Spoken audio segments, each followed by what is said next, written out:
Assalamualaikum warahmatullahi wabarakatuh. Hari ini kami bertiga akan membentangkan dan menerangkan tentang teori sosio-emosi Erik Erikson. Hai, Assalamualaikum. Nama saya Raja Nazra binti Raja Maksudin dari KOS IPA. Saya dari kelas USC. Hari ini saya ingin membentangkan tajuk teori sosio-emosi Erik Erikson. Hai, Assalamualaikum. Hari ini saya ingin menerangkan tentang teori sosio-emosi Erik Erikson. Okey, pada peringkat yang pertama, percaya lawan tidak percaya, iaitu 0 hingga 8 bulan. Bayi akan mula belajar untuk mempercayai atau tidak mempercayai orang lain. Perasaan percaya pada kesekitaran dan orang lain akan wujud sekiranya bayi tersebut dapat penjagaan yang baik. Bayi juga akan bergantung sepenuhnya kepada orang lain, maka membutuhkan rasa percaya berdasarkan kepercayaan dan kualiti penjagaan bayi oleh penjaga. Apabila bayi rasa percaya, dia akan merasa selamat dan dilindungi. Apabila bayi menerima penjagaan yang tidak stabil, akan menyebabkan bayi berasa hilang kepercayaan terhadap persekitaran. Menurut Erikson, kepercayaan akan memudahkan seseorang individu untuk berhadapan dan mengatasi masalah hidup mereka.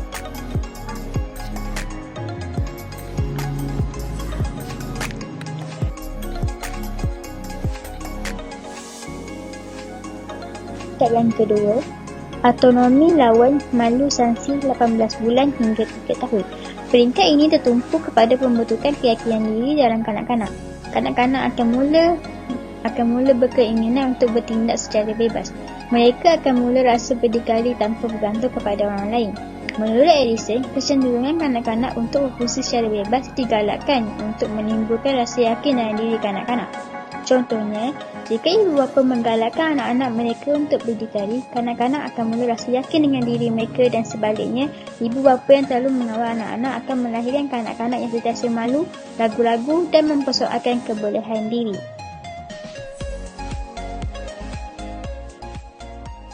Yang ketiga, inisiatif lawan bersalah 3 hingga 6 tahun. Pada peringkat ini, kanak-kanak ingin mencuba meneroka sesuatu yang baharu dan mencabar. Mereka juga mempunyai naluri ingin tahu yang tinggi dan mereka akan cuba untuk melakukan kerja-kerja yang dibuat oleh orang dewasa. Sebagai ibu bapa, mereka perlu memberikan dorongan dan galakan kepada kanak-kanak untuk mempunyai inisiatif yang tinggi. Jika ibu bapa mengkritik dan menenda terhadap tingkah laku berinisiasi mereka, ini akan menimbulkan rasa bersalah dalam diri kanak-kanak yang menghalang mereka untuk berinisiatif mencuba sesuatu yang baharu. Okey. Hai, Assalamualaikum warahmatullahi wabarakatuh. Nama saya Roslina Amira binti Rezahain. Saya daripada kelas 2C. Hari ini saya ingin membentangkan tentang peringkat-peringkat yang ada dalam teori perkembangan Erik Erikson. Peringkat 4, iaitu kecekapan lawan rasa rendah diri. Peringkat ini adalah peringkat murid mempelajari dan membentuk kemahiran-kemahiran tertentu. Pada peringkat ini juga, murid mampu menguasai kemahiran fizikal, sosial dan bahasa. Mereka juga mempunyai ketekunan yang tinggi dalam melakukan sesuatu perkara yang baik dan berfaedah. Pada peringkat ini, aktiviti-aktiviti berfaedah yang berjaya dilakukan oleh murid perlu diberikan pujian agar sikap ketekunan ini dapat terus dipupuk. Sebaliknya, kegagalan murid mempelajari kemahiran baru akan memupuk rasa rendah diri dan tidak yakin dengan diri sendiri. Seterusnya peringkat 5, iaitu identiti lawan kekeliruan peranan. Pada peringkat ini, remaja akan menanyakan soalan, siapakah aku? Pada peringkat ini juga, remaja sedang mengalami perubahan biologi dan hormon dalam tubuh mereka. Selain itu, remaja juga telah memperoleh kesedaran bahawa mereka ialah individu yang unik, iaitu mereka perlu menyelesaikan krisis identiti dengan menguji pelbagai peranan nilai, dan perhubungan mereka juga akan mencari pencarian jati diri berlangsung pada peringkat ini. Seterusnya, jika remaja tersebut bergaul dalam lingkungan yang baik-baik, maka identiti yang baik terbentuk, dan begitu juga sebaliknya. Dan sekiranya remaja berjaya menyelesaikan konflik ini, mereka akan membina identiti yang kuat dan bersedia merancang pada masa hadapan.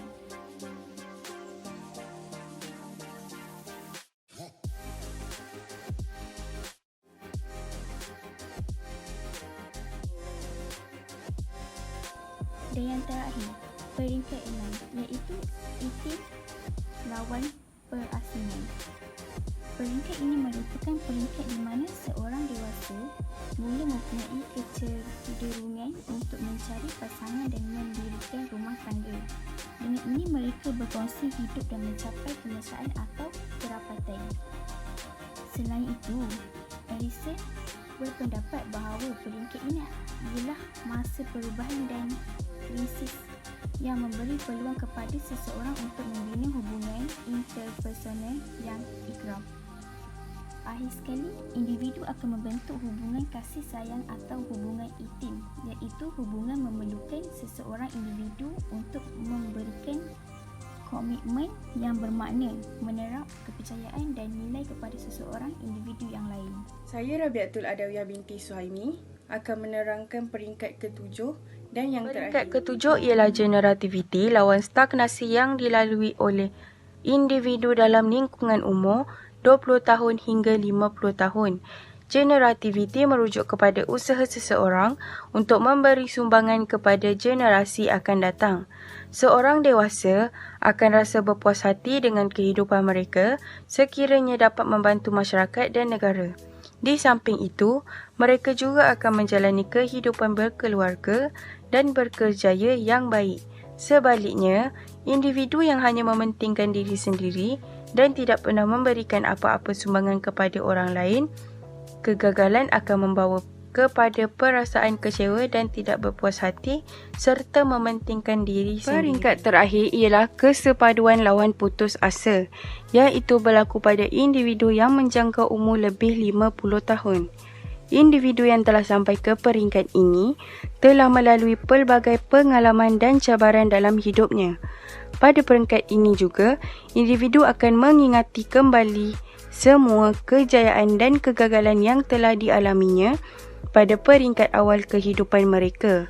Individu akan mencapai tahap kesepaduan sekiranya mereka berpuas hati dengan pencapaian yang telah mereka kecapi dan mampu mengatasi masalah-masalah yang dihadapi mereka. Sebaliknya, individu akan berasa gagal dalam hidup, berputus asa dan menyesali kehidupan mereka sekiranya mereka melepaskan banyak peluang untuk berjaya dalam kehidupan mereka. Hal ini menunjukkan individu yang berjaya melalui segala krisis perkembangan akan membawa kepada kedudukan dan kekecewaan di hari tua. Rumusan. Kesimpulannya, berdasarkan teori sosio-emosi Erik Erikson ini, dapat kita rumuskan bahawa teori ini menerangkan tentang seseorang pasti akan menempuhi setiap peringkat-peringkat dalam perkembangan sosio-emosi oleh Erik Erikson. Selain itu, sewaktu di sekolah, guru perlulah memainkan peranan bagi memastikan perkembangan sosio-emosi setiap kanak-kanak dengan baik dan sempurna.